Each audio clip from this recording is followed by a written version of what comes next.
Hello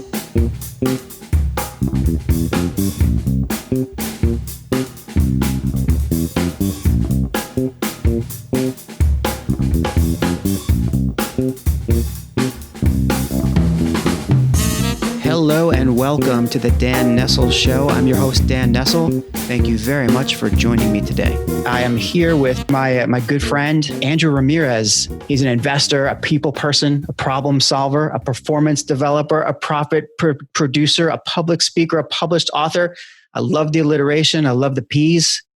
Good work, Andrew. Thank you very much for letting me do that for you. He is, his current venture is something called Bad Parents. And we're going to dig into that a little bit because I think many of us, certainly me and many of us listening to this, are always thinking about what shitty parents we are. I think we need to do some serious forgiveness of ourselves and some soul searching. And I think Andrew is the man that might be able to help us do that. He's also an author, recently published some children's books, and we will get to that as well. And his latest book is called Rise Beyond. It's a lovely tale about a boy who wants to go to the moon, but I'm not going to spoil it for you yet. We'll get to that later. Anyway, today I asked Andrew to come on the show to share some of his experiences with entrepreneurship, self-development, self-realization, and of course, bad parenting, some writing, whatever we get to, really. It's a lot to unpack. And I think you're going to really enjoy it. I will tell you also that I met Andrew about almost 2 years ago. We were together on a program, a motivational program. It was called Wake Up Warrior, and it was a phenomenal program for the time that I was involved with it. I moved on for various reasons, but still, some of it is still with me, and I put a lot of it into practice every single day. I'm still doing most of my core four, Andrew, if that makes sense to you. But I'm still, taking care of the body, the being, the business, and the balance. And maybe we'll talk about it another time too. But anyway, I've known Andrew since that program. We're instant buddies, and we hit it off. We have a lot in common, and I hope that a lot of that comes through in this show. So, welcome, Andrew. Well, thanks, Dan. I'm very happy to be here. I'm glad you reached out. Looking forward to talking about whatever it is that you want to talk about. I think one of the things that we had in common was the all-daughter thing. Mm-hmm. That was one of the. I have five daughters. So I got you beat. I think about having two daughters, and I'm thankful every day of my life for my two daughters. Don't get me wrong. And sometimes I'm thankful that they're not currently in this room with me, or that they're in a different place than I am. They're minor teenagers. And, Andrew, you've been at the game a little bit more spread of time, I think, than I have, haven't you? You have kids all range of ages. Our kids range from 6 to 26. Woo! So we've been through the teens. We've been through the tweens.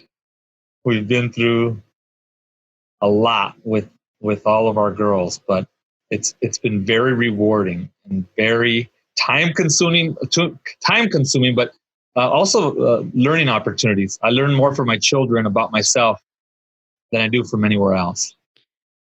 That might make you, if not uniquely qualified, at least very highly qualified to talk about bad parenting for sure. Oh yeah. Yeah. And I think that's one thing that I've always appreciated about you, Andrew, for these years that we've known each other is, your just passion to dig into the things that you have learned from your own experiences and reach out and help others. Andrew's one of those guys who's a giver, and I'm on Zoom. We're on Zoom now. I can see Andrew turning slightly red with this. So you listeners just have to take my word for it. But Andrew's been just super helpful to me over time. And I hope we get a sense of that today in our conversation. But how about we start off by talking about a little about your background and how you got here and, your journey in entrepreneurship. Yeah. So my journey in entrepreneurship started as an idea. I worked in corporate America for 22 years. Mm-hmm. So for the first half of my life, I worked in corporate America and I did various things. About halfway in about 2008, I was invited to a multi-level marketing presentation. And I refused to go, and I refused to go, and I refused to go. And finally, my cousins, who kept inviting me at the time, just convinced me. And they said, just come on Saturday morning and let's talk about it. Okay. So I went. And that particular morning, they happened to show The Secret as on the film. I'm like, okay, what does this have to do with business, entrepreneurship, selling, whatever? Long story short, I really enjoyed the energy of the people. But what I learned most from them, because they saw themselves in their own right as entrepreneurs, was that personal development was this huge piece of their process of their growth. Because working in MLM or pyramids or multi-level, whatever you want to call it, working in that is very difficult because you get a lot of rejection. Just like working in sales. I worked in sales in corporate America. You get a lot of rejection. And so the mind starts to play tricks on you, right? Yeah. And so anyways, so I really took to this group and I believed in the quote unquote dream that they were selling. It had to do with real estate at the time. We were selling. What were we selling? We were selling loans. We were selling loans. And this was a side job. I was still working at my corporate job, right? Of course. Yeah. But at the time, I also was investing in real estate. At the time, I had, I think, 6 or 7 properties spread across the United States. Mm-hmm. My parents have made a beautiful little nest egg of themselves over the 50 years of their marriage by keeping homes that they lived in. So like the first home, when they got married, they purchased that home. And then when I was born, they moved into the next home, but then they kept the other home, and then they kind of didn't stop.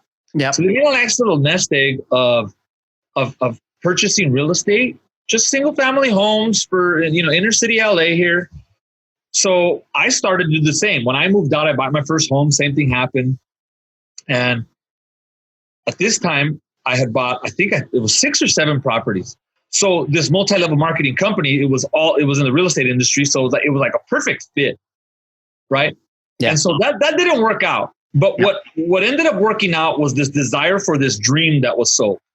Right. We continue to tell people, hey, if we can do it, you can do it. If they can do it, anybody can do it. I mean, that's kind of what it was. And we were always looking towards the more successful people. And what happened was I revisited the book, Rich Dad, Poor Dad. And I'm sure you've read it. Classic. I'm sure anybody who has ventured into entrepreneurship or at least had this paradigm shift, they've read that book at one point or another.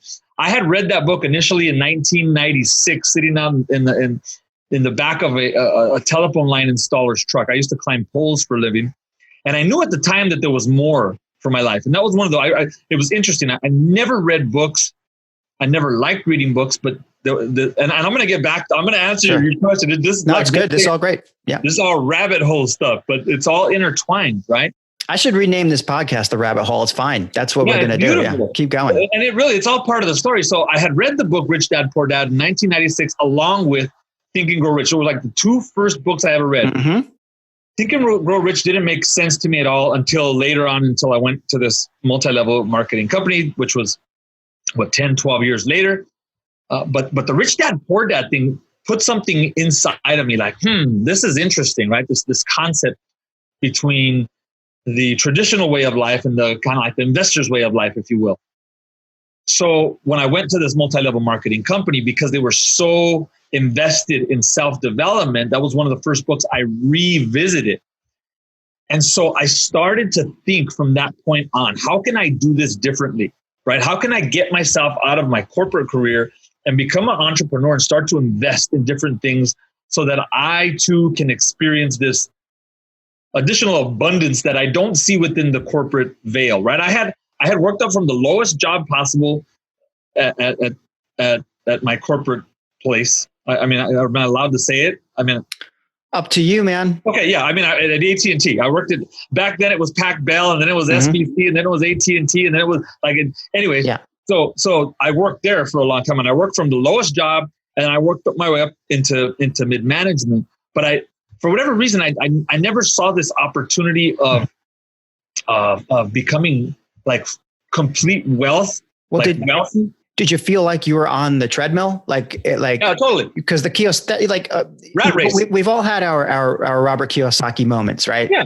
mine was around that same time, probably, but more closer to the, I think around the turn of the century. Oops, like we're too old farts here, but around 2000. I was thinking 1900. Right? No, like 2000. And I was working for a big systems integrator / consulting company, but in a kind of back office HRE job. And it was not me. Like, I'm a people person, and this was like my job title should have been Excel jockey, where you're just sitting there just doing numbers and crunching about like, what are the utilization rates for all of the consultants and so on. Really not my thing. And I read Rich Dad Poor Dad.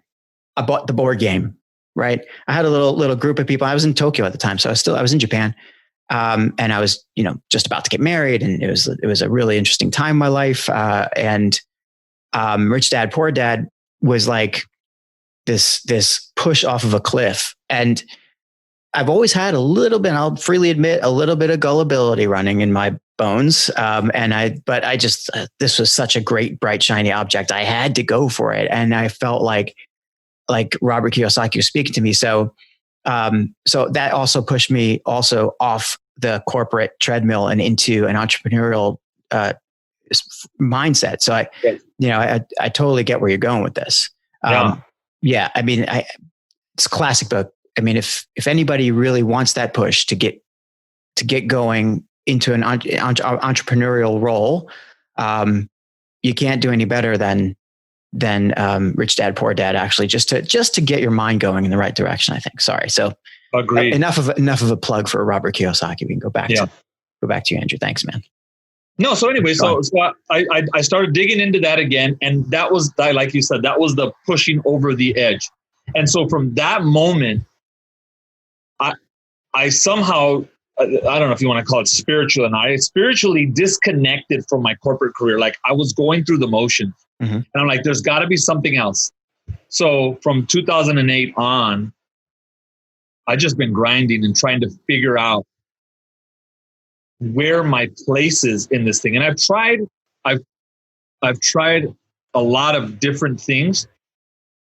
And there was this interesting intersection that I came across at 30 years old. When I turned 30, that was in 2006. That's right around when, actually it was 2006 because I was 30 when I did the multi-level marketing. So that's when it started. So at 30, I had the little seed planted. But then at 40, it was a complete, it was like complete wake up call, because it was almost like the clock that was ticking inside of me began to tick so loud that I couldn't ignore it anymore. Mm-hmm. So my desire to completely leave the corporate world and enter into an entrepreneurial role just consumed me. Yeah. And it was for various reasons. It was one which led to this whole bad parents thing, is because I wanted to leave a legacy, but I realized that I wasn't living a legacy. And the reason I didn't think I was living a legacy was because I knew I had this calling, I knew I had this voice, I knew I had this pull to something. I couldn't define it. And for the most part, I still can't clearly define it yet. I kind of know the direction, but I wasn't following that. And so I felt somewhat like a fraud. And that's why the bad parent thing to me kind of evolved, because we as parents and even teachers and societies, we tell our kids, you can do anything you want. You can be whoever you want. You can have anything you want. But then if you look in the mirror, can you honestly answer the question that you've lived into those things? Do you have what you want? Have you done what you want? Are you what you want? Are you even living to who you know who you are? It's actually kind of, it goes back to what you said earlier about like you asked yourself the question, how can I experience abundance? I think it's a beautiful way of thinking about your life.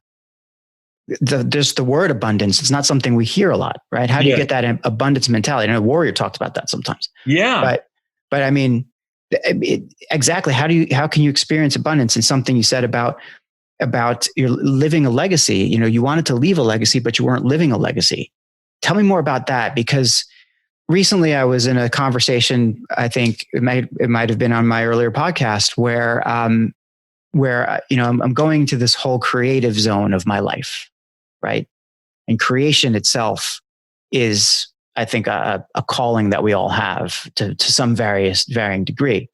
And in that, it became very clear to me that the only way to really create a legacy is to create, like full stop, to be a creator, to create. Yeah. So when you're talking about living a legacy and, wanting to leave a legacy and living the legacy, and the abundance mentality, how's that all tied together? Yeah. So I think there was a mindset shift. Okay, so the Robert Kiyosaki thing opened me up to this entrepreneurial thing. It also opened up this thing to wealth, right? Like money, right? Yeah. So I went down that whole money trail, but then wealth converted into abundance after I started to dig deep really into my soul about what is it that I want. And ultimately it was fulfillment. So I think for me, if I were to define what leaving a legacy means, is when I'm at my deathbed and I face whoever it is that I'm going to face, if there is anybody, or I just face myself, will I be able to answer the question, am I fulfilled with the way that I lived my life? And if there is a God, right? If there is a God, if he asks me, were you or did you live the life that you were put on earth to live? I want to be able to answer with a resounding yes. Yeah. And so if I'm able to do that, if I'm able to die fulfilled, knowing that I emptied my soul for the things that I felt compelled to do, that I loved to do, if I felt fulfilled knowing that I did the best to raise my children, the best to be the best person I have, and if I die fulfilled knowing that I lived my purpose to the higher being, if you will, God, or whatever it is that you believe in, then for me, that's the legacy. That is the legacy, right? It's the sample, the example that I will leave for my children and for anybody else that I influence. Yeah. Now, if by chance, like Rise Beyond here, if I'm able to leave a trail, a paper trail of things that happen to touch other people's hands and are able to influence their lives to be inspired to live a legacy that way, then so be it, right? Yeah. So my primary motivation initially at the 30-year-old phase was all money focused. 10 years later at 40, now it converted from money to meaning. Meaning is such a broad thing. And obviously I think certainly when you get to a certain point in your life, and you said from, when you went from 30 to 40 and then onward, then this search for meaning really can take precedence.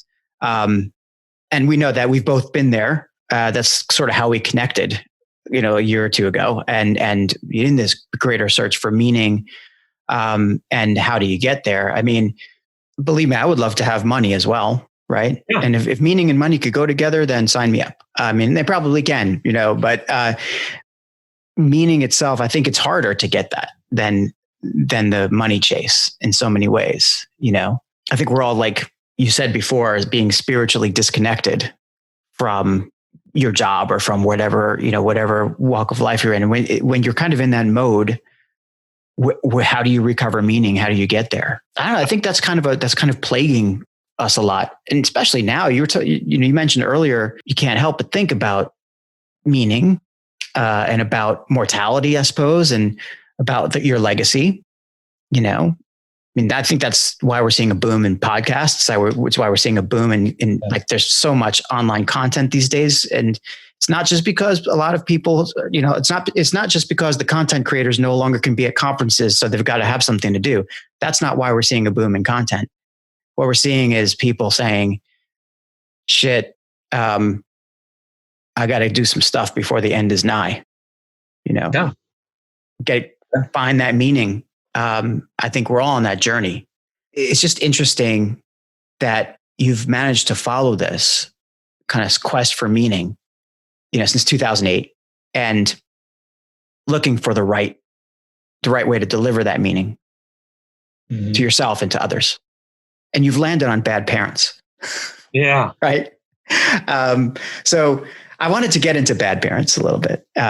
And as we said in the intro, I guess those of us who are parents kind of often feel like bad parents. And, you've described it as helping busy parents to pursue big dreams without guilt and overcoming fear and career and neediness and such. Very, very, very tall order, I think. And, I was just thinking about that as this day was approaching. I was thinking of all the ways that I would consider myself to be a bad parent, and I stopped counting. Because it's like every day there's something.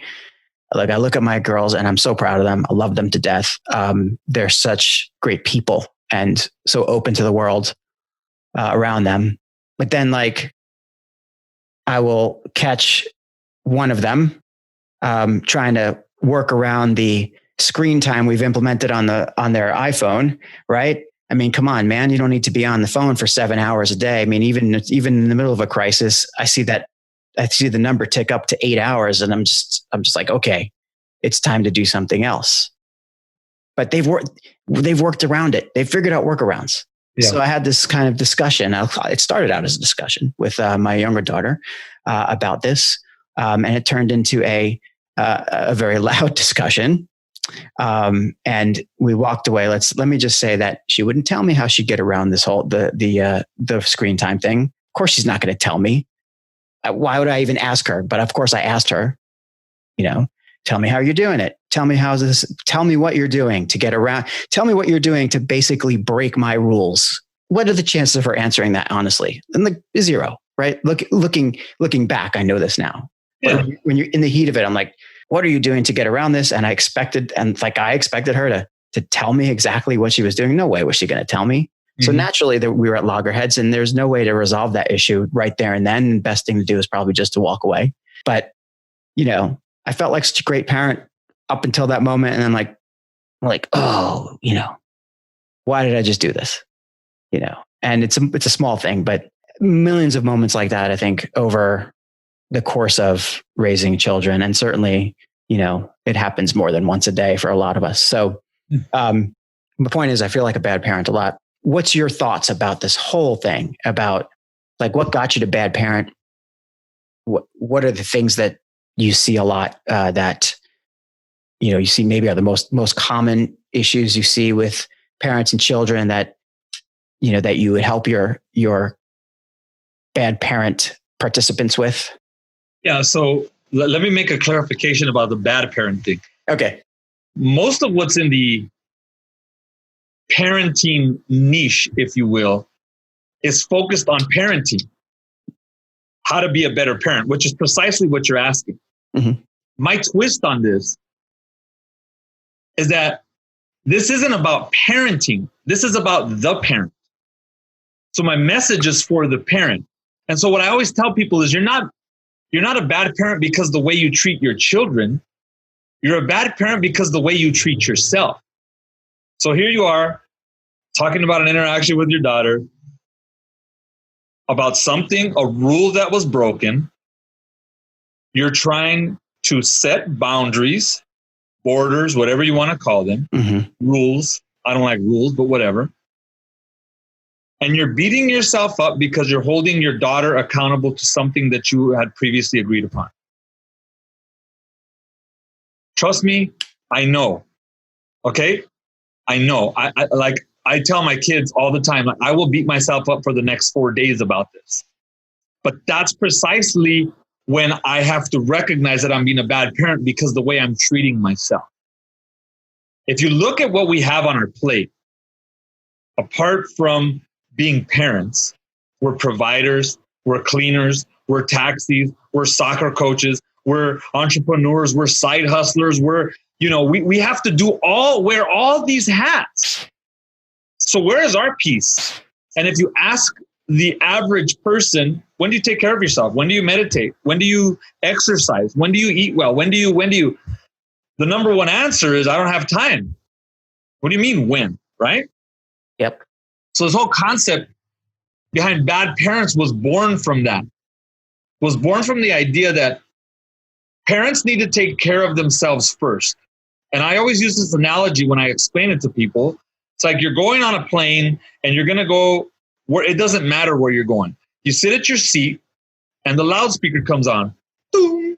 Today we're going to be traveling at 30,000 feet altitude. Should we have a change in cabin pressure? What happens if we have a change in cabin pressure? Oxygen masks come down. Yes. And then what do they tell you? Put it on yourself first before you put it on yourself. Put it on yourself first before you put it on anybody. Why do they tell you to do that? So if you don't put on the mask, you could pass out and then you're good to nobody else. Correct. So without oxygen, you die, right? Mm-hmm. So we fail continuously to put on our masks because we're putting on masks for everybody else. And in the process, we're worn down, beat down. And a lot of times we go to bed feeling defeated.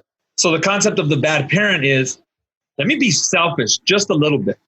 Let me be because a parent is selfless. At least the ones that I know, the most people that I work with, the ones, I'm talking about good parents here. And yeah. I'm obviously talking in the context of bad. The good parents are the ones that are considered themselves bad parents because they're trying so hard. Yeah. But they fail to recognize that they can't pour from an empty cup. I'm sure people are familiar with that, right? Yeah. And so that's precisely what I'm talking about. It's the whole plane analogy, right? You got no oxygen. And so how can you put somebody else's mask on?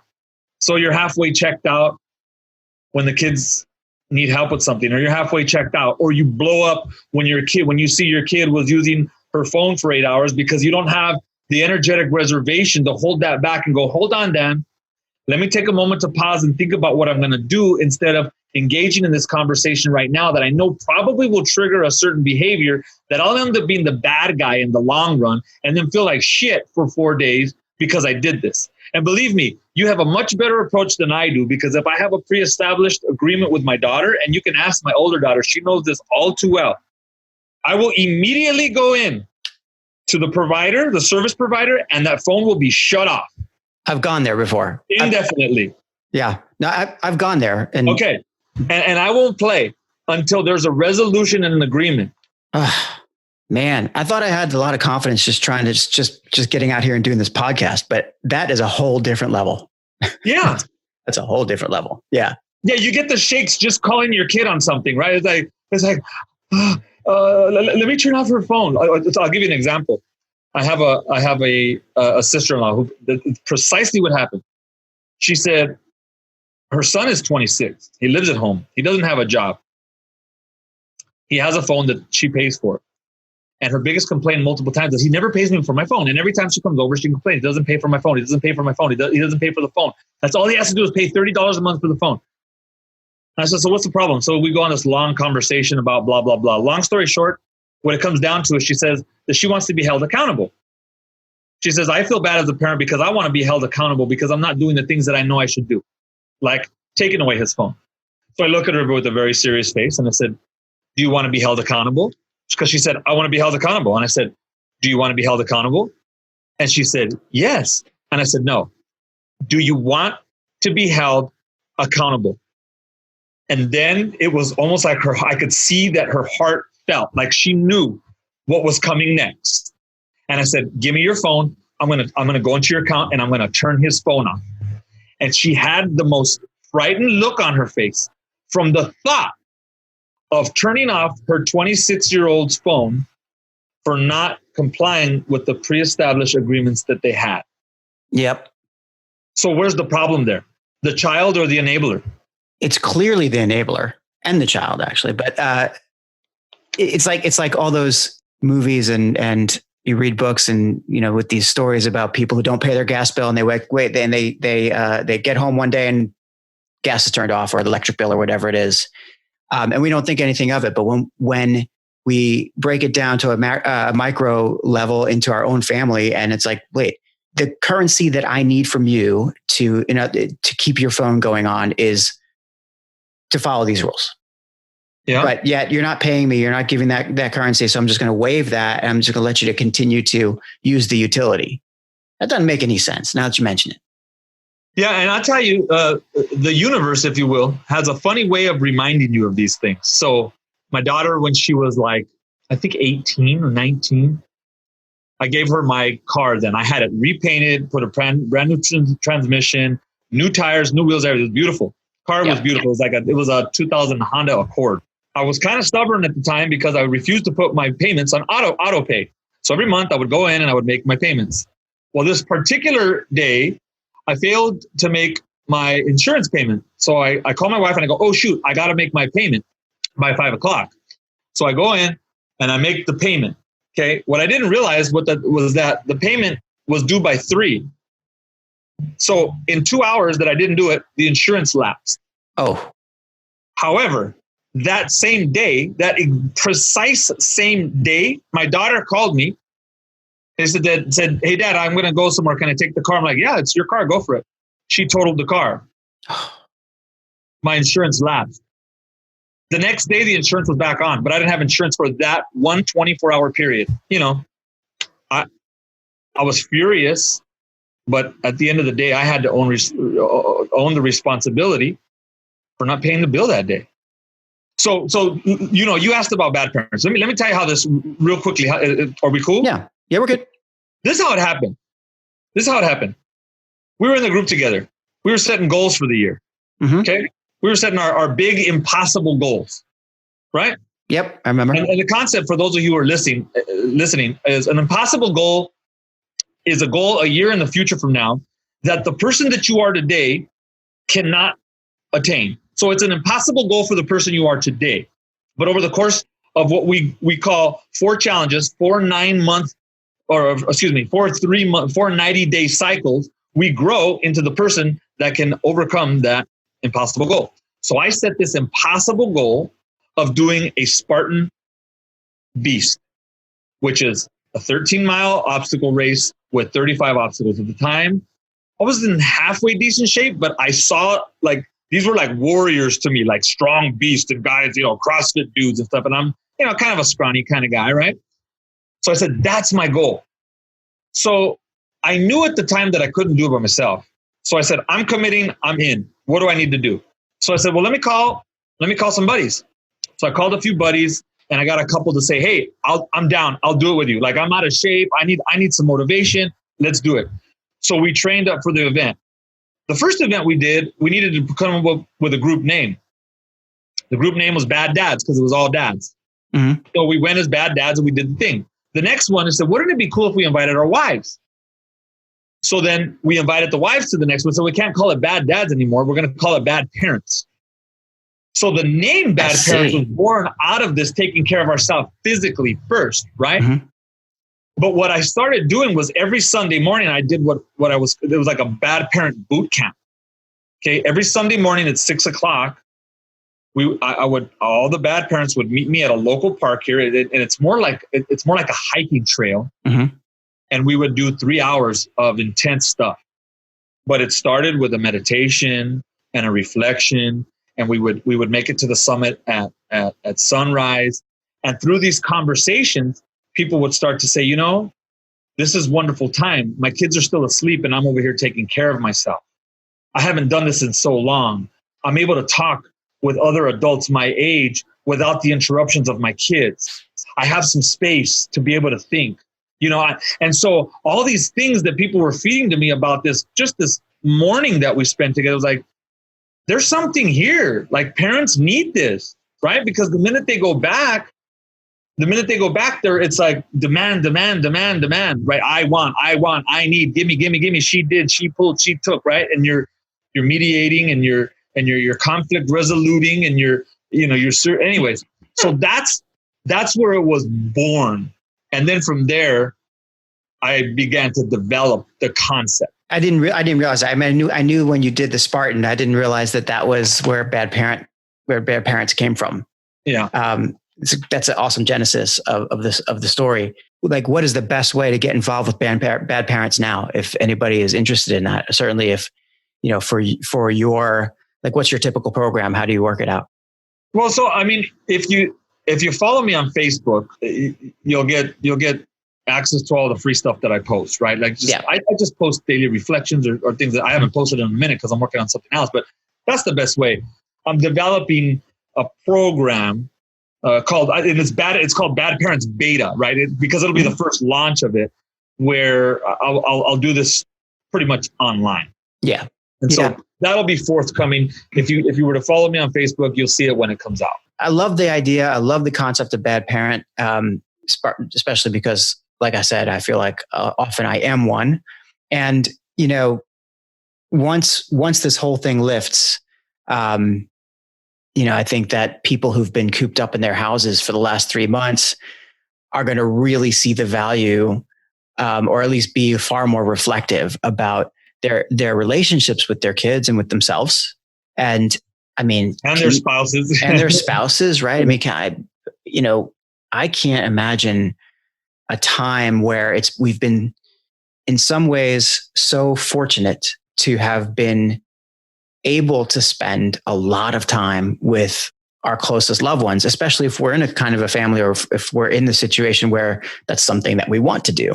Not everybody's like that. I mean, it's a sad fact of life. So on the one hand, we were fortunate in that way. On the other hand, we have to spend a lot of time with these people all the time. And those are the only people we get to see. So, the stress of it does build, and luckily we have these outlets of, video conferencing, telephone calls. We have work. We can dig into whatever we want. But the fact is, they're just 10 feet away from me right now. Yeah. And they have been for 3 months, and they will be for a while longer. I mean, I love the fact that this is the first time in 4 years, I think, that I've been able to spend so much time at home. Because normally I travel a lot, but with no travel and being able to be at home, it has been a true blessing. And, I feel like I've certainly reconnected with my kids in a lot of ways, but they're teenagers. So it comes with its own challenges in terms of like, oh, Dad, you're still around? Yeah. You're still here? Oh, I went to the dentist today. I had a big filling, had to get taken care of, like a crown.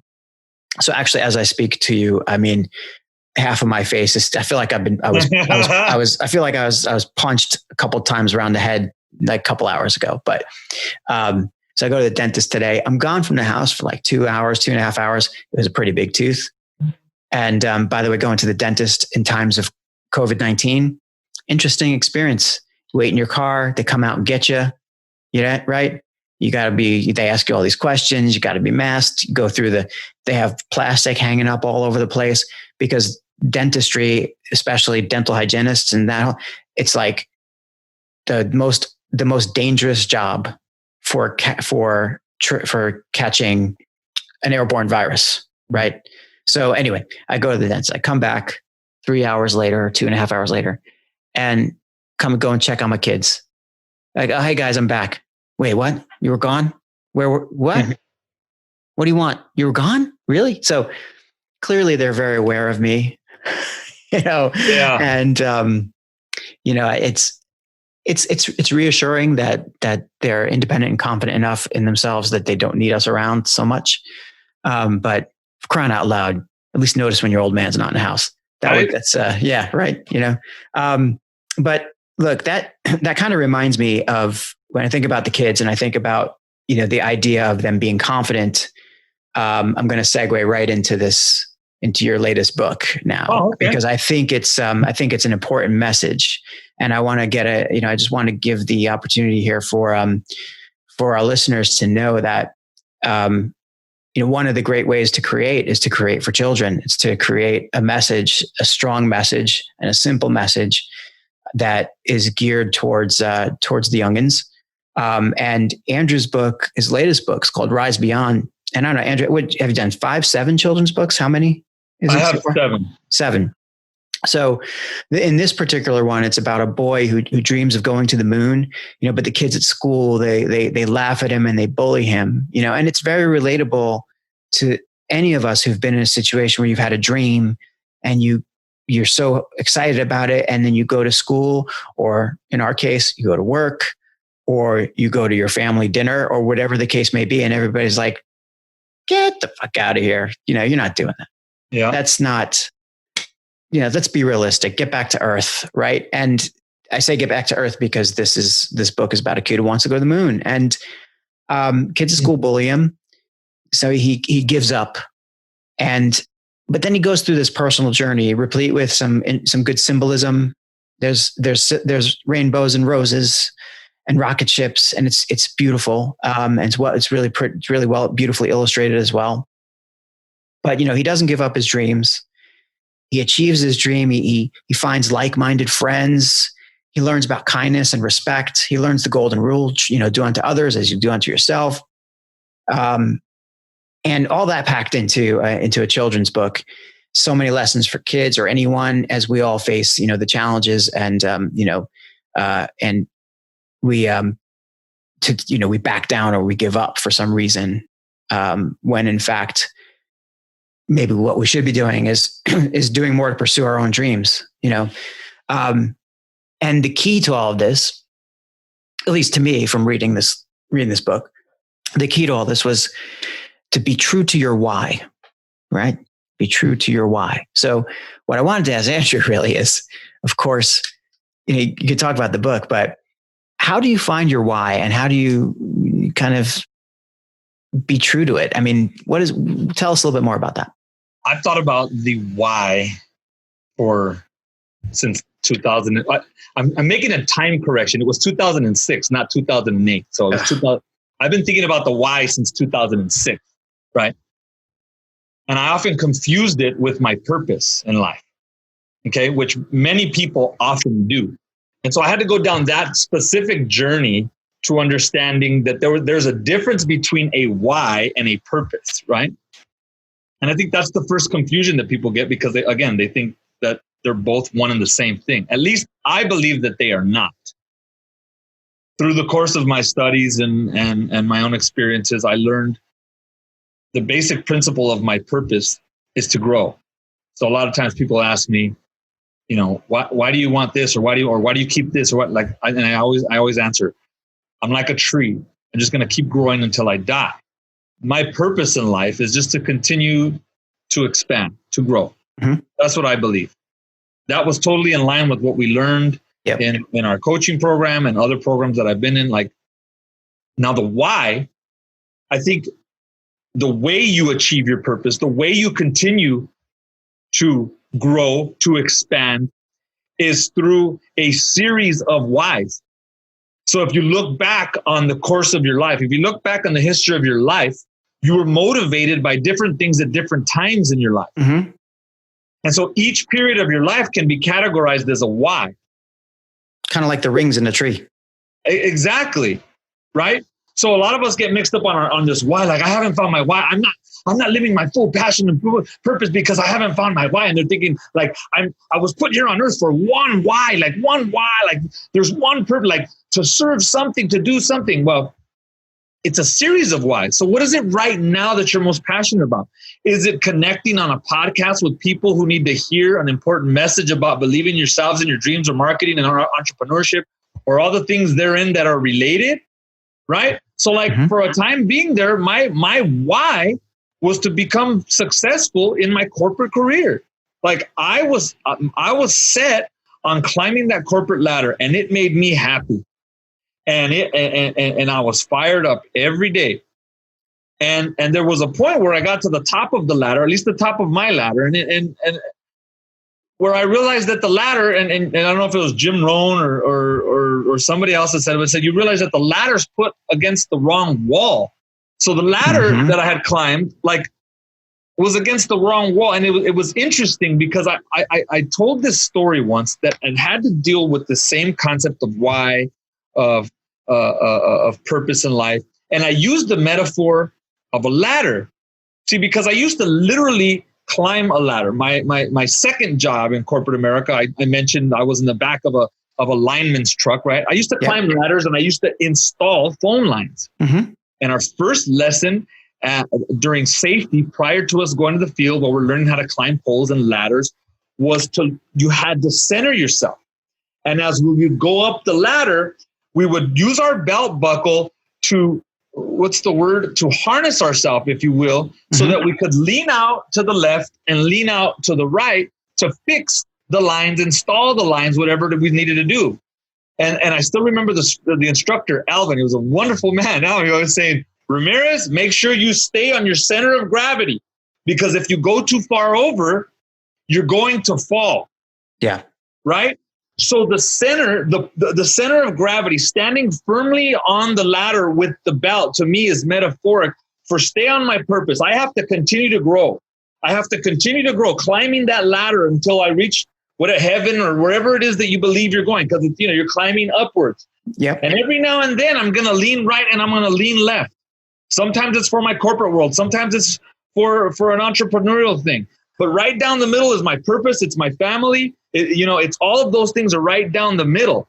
And those whys are off to the left and right. So if you can grasp this picture in your head, right, your purpose is the ladder, harness to the safety in the middle. And I would put family right up there with growth and all those things. And your left and right is your whys, right? And awesome. So from one point to the next, I went from corporate. And then I found another why when I started doing the MLM thing. And then I found another why when I started writing my children's book. And I started finding another why when I started to learn how to speak. And I found another why when I started to learn this. And now, I have a different why. And so this whole thing of whys is just a chain that gets you along the line of your purpose. You just made me feel a lot better about my indecisions and my indecisiveness or my perceived indecisiveness about the direction that I want to be going at different times in my life. Now, I have my corporate job, and that's one pathway that I'm really enjoying. And, I will keep doing that. I'm having a great time with it. I think I'm making a difference for a lot of people, certainly able to support my family and grow as a professional.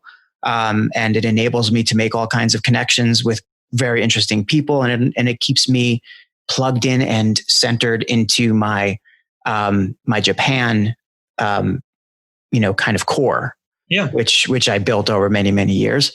So there's a lot of things that my quote unquote day job satisfies. But yet I have what I've often described as ADHD of ideas, just bright, shiny objects, so on. I mean, I'm doing the podcast now. And I think for a long time, people who know me might have been saying, oh yeah, well, it's Dan. That's what he's interested in right now. It's just a bright, shiny object. Let's see where it goes. I'm pleased to disappoint them maybe, or to follow through with this threat of mine to actually do this. But thing is that there's always new ideas that are occurring to me, always new kind of maybe potential whys that come flying by. I'm not necessarily great at triaging them yet, or maybe I never have been, or maybe it's something that I just need to focus on a little bit more with from a mindfulness perspective. But if you look at just discovery and the joy of exploring and seeing new things around you all the time, I'm like that when it comes to ideas and with people, and with connections, and it gets me going. And I would like to figure out how to hone in a little bit more on what those whys are, But I think as long as the purpose is there, and as long as I'm on a path that is satisfying a lot of what I want and what I need for my family and for my loved ones, then maybe that's the why is being satisfied. I just kind of keep going until I lean in a different direction, or until the ladder moves away from me or something. Yeah. So my whole concept about this connected whys came from working with bad parents, because a lot of parents, when we would have this discussion about bad parents and taking care of yourself first, a lot of them were experiencing anxiety, some of them depression, some of them sleep issues at night. And the primary reason why almost every single one of them said that was because they said they didn't know their why in life. Like, and granted, we're all the same age. So all of my bad parents are 40-ish, right? 40. Yeah. I'm 44 now. So, they're maybe 35 to 50-ish, whatever. 40 is like 40, 45 is the heart of it. And it's that voice that really gets loud at 40 that starts to talk to you, that starts to make you question this thing. And you go, well, who I am in my life, or where I am in my life is really not who I am. It's like that's like one of these things that a lot of people, when I tell them that, they're like, oh, that I never thought of it that way. It's like where you are is not who you are. So you feel this incongruence with life. And so you think the answer is to find your quote unquote purpose, but you say it as your why. So then you go looking for this mysterious, elusive why when it's sitting right in front of you. Right? It's sitting right in front of you. And all you got to do is take the next step into it. Like going to a seminar, talking to a guy like he told me before our meeting today. And he says, dude, what are you waiting for? Pick up the mic, name it this, and start talking. And then you start talking, you go, wow, this is really cool, right? And so I think so. Yeah. It's that indecision for me, at least. And I'm not a clinical psychologist, but I've studied enough, and I've been to therapists in the past before, but and I've read more than I care to know. But it's this indecision, which I believe leads to that anxiety, which so many people are suffering for. Because to me, anxiety is the physical manifestation of not knowing what's happening next. And the reason you don't know you're anxious about not knowing what's happening next is you don't know the next step. And the reason you don't know the next step is because you refuse to just open your eyes and say, what's pulling at me now? Because you think it has to be this bigger, larger thing. So it's a lot of it comes down to your mindfulness and awareness of, self-awareness and what's going on around you. Yeah, totally. Yeah, totally. Like I left corporate America, and I'm showing Dan the book of Rise Beyond here. I left corporate America. I laid myself off, is what I did. Mm-hmm. I was in corporate America. I was in human resources at the time. And I started my career literally building the company with my hands, building it, twisting wires, pulling up cables. And my last job was tearing it apart. Oh. Laying off people. Yeah. So it ripped me apart. Been there. Mm-hmm. That I had to tear apart a company that I physically literally built with my own hands. Anyways, so when I left, people said, why would you lay yourself off? Why would you volunteer to leave when you have such a great job? And my answer was, I want to feel something. Well, what do you want to feel? Mm-hmm. I said, I don't know. I want to feel something. So Rise Beyond was born because I was open to this idea of I need to feel something. So when I left, I said, well, I've written a few children's books before. Maybe that'll be the route. So I started reaching out, reached out to my wife's niece who illustrated this book. Her son, the story is about her son. So this is a very real story about a real boy, obviously put into a fiction type thing. Mm-hmm. And so that's exactly how this was born, because I was open to this next concept of why, all because I knew I wanted to feel something, Yeah. Otherwise, this may have never been born. Well, it's a beautiful thing when and I like the way that you say that it was born, because that's my feeling about creation. Whatever you're creating is a book, a podcast, content of any kind. You're actually giving birth to these things, And I'm not trying to claim at all that I know what that's like physically, but I am saying that, you are as connected to these things that come out of the blood, sweat, and tears of your creation, of your brain, of your thinking, of your heart and soul, as you can be to anything. Yeah. And I think I mentioned in an earlier podcast that I had a boss once who said that, when you make corrections to your work, it's like killing your babies. Right.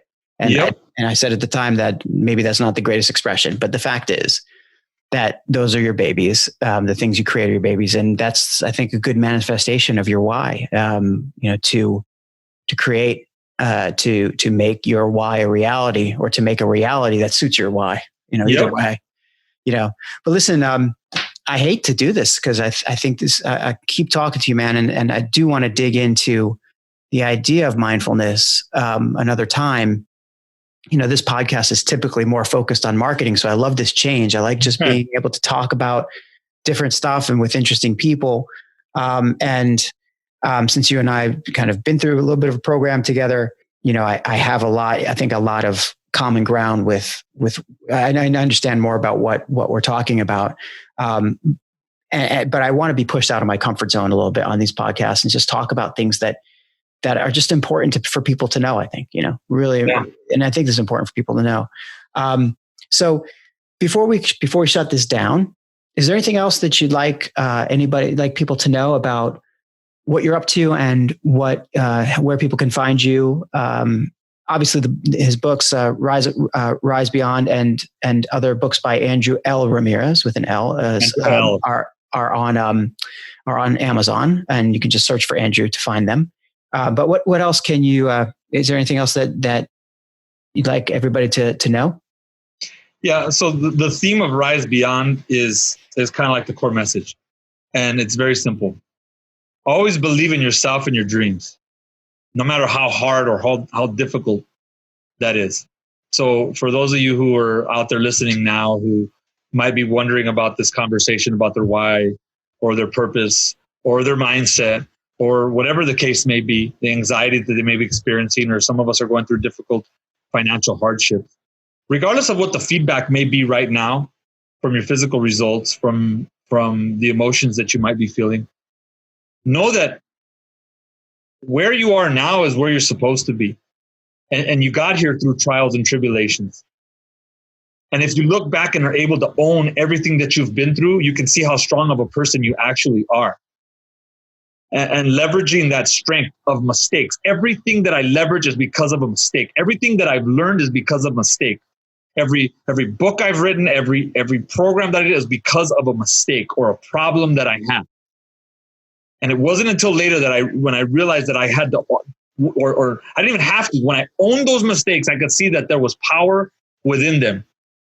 And that power is what allowed me to start to talk about those things transparently. And when I was able to do that, I was able to move into my power and start to believe my own message. Because for so many years, I felt like a fraud because of all the problems, because of all the failures and all the setbacks. So own that and believe in yourself and believe in your dream. And everything else will take care of itself. I'm on the same page. I completely believe that. And, every time I talk to you, I feel inspired. This is, it's always a pleasure to catch up with you, Andrew. And I'm looking forward to what the next big thing is. And, hopefully when COVID-19 is past us, bad parents can be bad parents again. We'll see a lot more from you on Facebook. But everybody, if you want to know more about Andrew, just do a search for Andrew L. Ramirez on Amazon, on Facebook. And I just highly recommend, if you have the opportunity, to reach out to Andrew for any coaching advice, for any kinds of self-improvement, certainly for, the help in figuring out how to chase your dreams, or to understand that, to treat yourself better as a parent. Please do so. Please definitely reach out to Andrew. And thank you very much for listening. Thanks, Andrew, so much for your time, for coming on today. Thank you, Dan. I really appreciate the time being here, and I look forward to it again. Awesome. Thanks, man. All right.